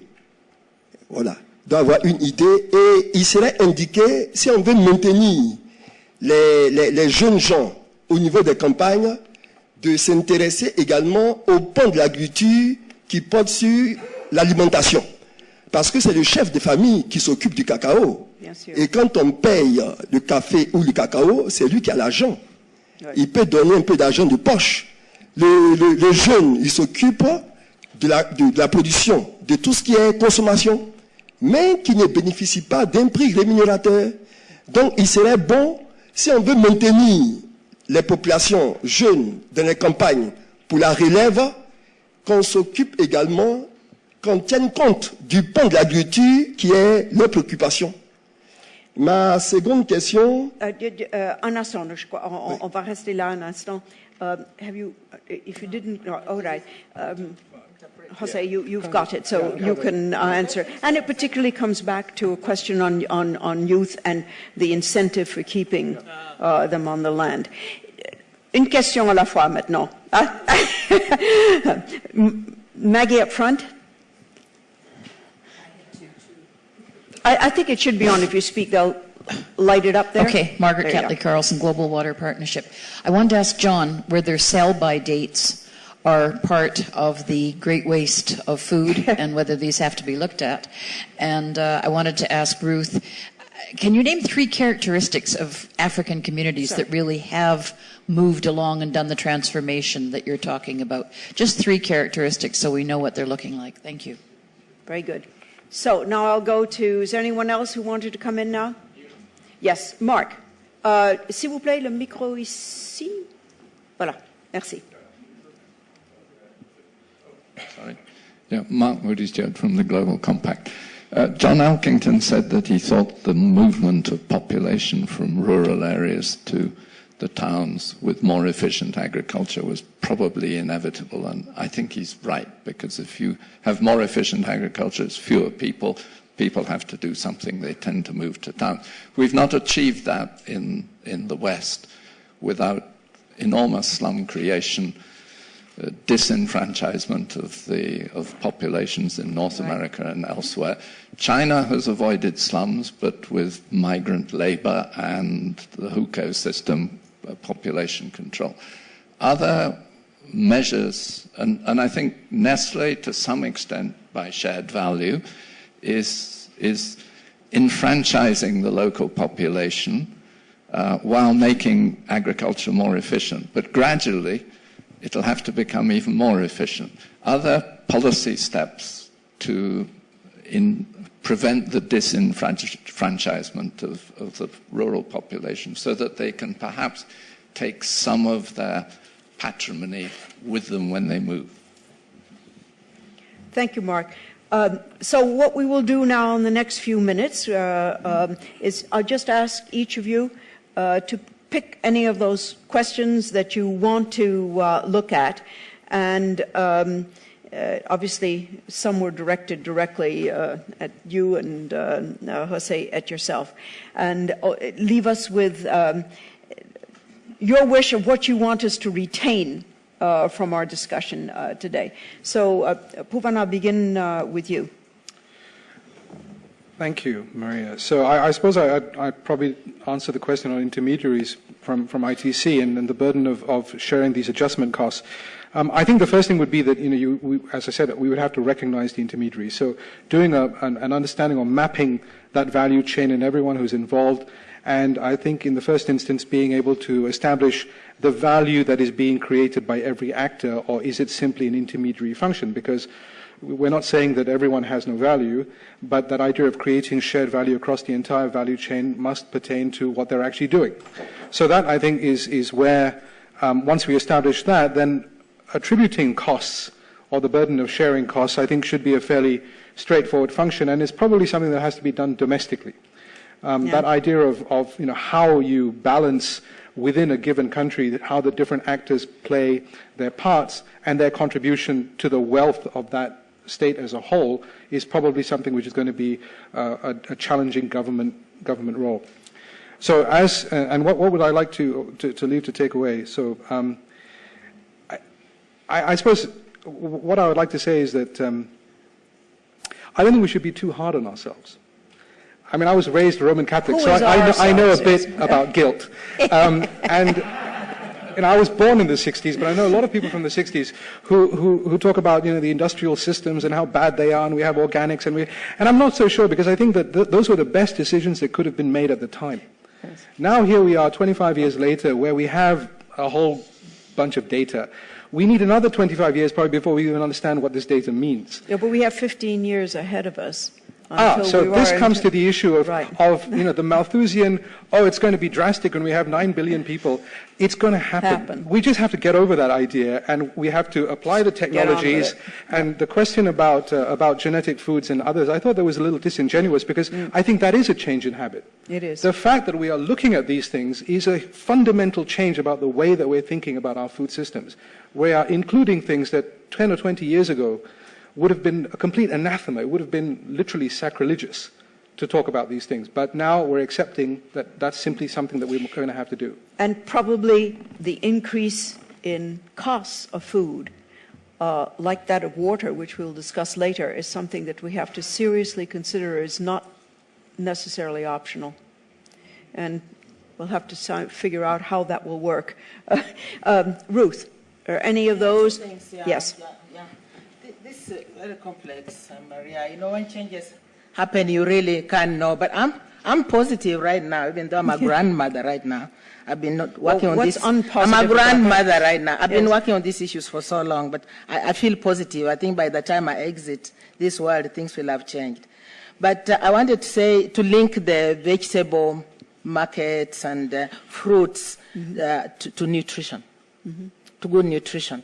And this is an area where really help is required, badly. Just being able to move these products in a clean, eatable way from where they are grown to the cities where most people may be and they are lacking in these nutrients, to improve on diversity of the diet. I think AJ talked about the dysfunctional markets there. So that's an area one could actually come in and assist. But Maggie's questions were 3 characteristics of communities which have moved on. I don't know, I haven't been to one which has moved on yet. They are all trying to move on. But as I said earlier, it's not just a question of food, providing food and nutrition security. You cannot do that when you don't have good running water for families to use. You cannot do that when you don't have good sanitation. And you cannot do that when you are sitting at home with young people who don't have jobs. You cannot do that when you have so many smallholder farmers who are not, organized in a manner that is positive. So we already know what needs to be done. And I believe that now with the increasingly better governance, and when we get rid of Ebola, we shall be able to see things now beginning to happen. Otherwise, I think you're stressing again what many of you have said before, which is it takes a whole lot of players to get this right, from the governments to the markets themselves, to the companies that are working in the areas, and of course the local farmers and people in the rural area getting involved in their own solutions. Sell by date and waste. If I can just come back to Maggie's question. Yes. I mean, we're continuously faced with unintended consequences. When the sort of shelf life rules started to come into retail environments, they were a very big step forward. The problem is now we're throwing away a lot of food that wouldn't otherwise go to waste. The one problem with having very strong peripheral vision, as I have, is one notices the Twitter stream. And I did notice somebody quoting me as saying the supermarkets were the big problem, consumers were not. It was completely the other way around, if I may. Just a couple of other things. One is the youth point. I would think within 10 to 15 years we'll be worrying a lot less about that and much more about how young people with new technology, new business models, new connections in markets are dispossessing the older people, the people who are currently clinging on to the reins on the farms. And I just want to pick up a principle that came out earlier on, which was we want to avoid disruption of competition and markets. By God, we do not. We want to disrupt competition. We want to disrupt markets. And I think if we go through that conservative principle, we've got a real problem. Final thing from me, if I may, thank heavens and thank Nestlé for picking Honeycare Africa as one of the prize winners, because as you all know, honeybees, we talk about agricultural productivity, you look down supply chains around the world and the plight of honeybees is dire. So what a wonderful initiative that one is. Excellent. And Jose, you will answer the question also that came in from the floor of quel aspect de l'agriculture, de création de valeur protégée. It's written up there and does refer also to young people. So I leave to you. So, the question, I have to say that, again, in trying to express what our people do on the ground, I feel I'm failing to really portray every work that is done out there, because but I like to put it like this. What we would like, what we dream of, what we would like to see out there in the rural communities where we work with, is that people will transform from being just suppliers to be agripreneurs, to people that have a sense that they have to create a life for themselves, that agriculture is the input into this entrepreneurship of them. And of course, when we go out there, we don't speak just about, that's why I made the caution before, the productivity of that plot of land. We also speak about how, as an agripreneur, you can live. We even have tools, like a tool that has been created here in Switzerland, in University of Bern, called RISE, where we map all aspects of the life on the farm. And one of them is the agriculture for a living, because the primary part of that needs to be achieved is that the people don't have to spend the money they get from their produce onto very expensive food that they get to the market. So because they have the land, they have the resources to live out of their land, to produce out of their land, and to make a business out of their land. It's true that being small doesn't help, and therefore we encourage some sort of association or consolidation through cooperatives and so on. That is what happened in Europe, of course, many years ago, and the same process is taking place there. I want to also say something that I don't want to miss. I want to say one thing. I was the chair of the working group under Puvan at the United Nations looking into the building of food and agriculture business principles. And to me, this is a very important element. I was in New York at the climate summit. I think something unprecedented has happened. Something that I have never seen before, which is that NGOs, institutions like the United Nations associations and institutions are working with business. Business is working with them. Never before we have seen so much convergence into agreeing that the outcome has to be shared. Of course, we don't use the same process as certain NGOs use to get there. We have our part to bring in there. They bring another part, but never before NGOs and businesses have been working so closely together. And what has come out of this is the role of governments, which is not being delivered, has become clearer, more prominent. And there was a lunch over the CEO, the Global Compact, together with heads of states, where heads of states have been told, we are waiting for you, and have been told also that this climate summit needed to serve as a beginning of a process where governments also join forces and come to solve the problems that we are exposing to them collectively, NGOs and companies. Well, I'd like to close this not only by thanking this panel, but by being infected a little bit by Ruth's enthusiasm that things are changing. Governance is coming. The issue that you have just raised now, Jose, the governance is coming. People in agriculture are beginning to understand more and more the pieces that need to be put in place. So we shouldn't be Malthusian scared at this moment. But on the other hand, I think we need to be a little bit impatient to make sure that these things do come together, because as we will see in our last panel, there are certain aspects that are under pressure. Water is one of them, and there will be a certain amount of food that is also going to be under pressure. And we need to pull our acts together around the people who are taking active parts in all of this, from the NGOs, Oxfam, you're here, others, the UN part, the business, and people like yourselves who are on the ground working hard at it. I'd like you, please, to give a big hand to this extraordinary panel. Thank you.